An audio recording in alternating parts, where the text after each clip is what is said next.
মর্মান্তিক বিষয় নিয়ে কিন্তু আজকে আপনাদের সামনে হাজির হলাম। বিষয়টা হচ্ছে যে বর্তমান চুরির যে একটা বড় রকমের একটা হিড়িক পড়ে গেছে, সেটা হচ্ছে ট্রান্সমিটার চুরি।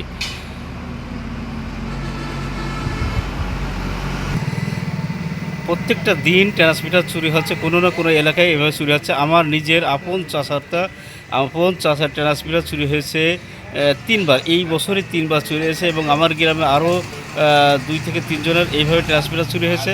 পাশাপাশি আজকে আমার দোকানের সামনে দিয়ে এই ২ ভদ্রলোক হেঁটে যাচ্ছিল। তাদের কাছে জিজ্ঞেস করলাম যে, "কী ব্যাপার? সারাদিন দেখছি যে বিদ্যুৎ অফিসের সামনে দিয়ে ঘোরাঘুরি করতেছে। বিষয়টা কী দেখি?"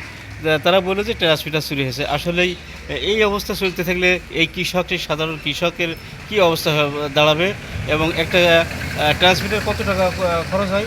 আপনার সব মিলাই অফিস খরচ দিয়ে ট্রান্সফার খরচ দিয়ে আপনার ৮০,০০০ ৮৫,০০০ টাকা ১০ কেবি একটা ১০ কেবি। ১০ কেবি একটা ট্রান্সমিটার ৮০,০০০ ৮৫,০০০ টাকা খরচ হয়। তাহলে এই টাকাটা এই কৃষক কোথা থেকে দেবে? এই আবার ট্রান্সমিটার চুরি হওয়ার সাথে সাথে কৃষকের সেই ধানের ক্ষেতে কিন্তু পানি দেওয়া সম্ভব হচ্ছে না। তাহলে কৃষক কিন্তু ক্ষতিগ্রস্ত। আর কৃষক ক্ষতিগ্রস্ত মানে আবার বাংলাদেশ ক্ষতিগ্রস্ত। সুতরাং অবশ্যই এদিকে আমাদের যারা ঊর্ধ্বতন কর্মকর্তা আছেন বা দেশ পরিচালনা যারা আছেন, অবশ্যই এদিকে নজর দেওয়া উচিত। সবাই ভালো থাকবেন, দোয়া করবেন এবং এই সমস্ত কৃষকের পাশে থাকবেন। আসসালামু আলাইকুম ওয়া রাহমাতুল্লাহ।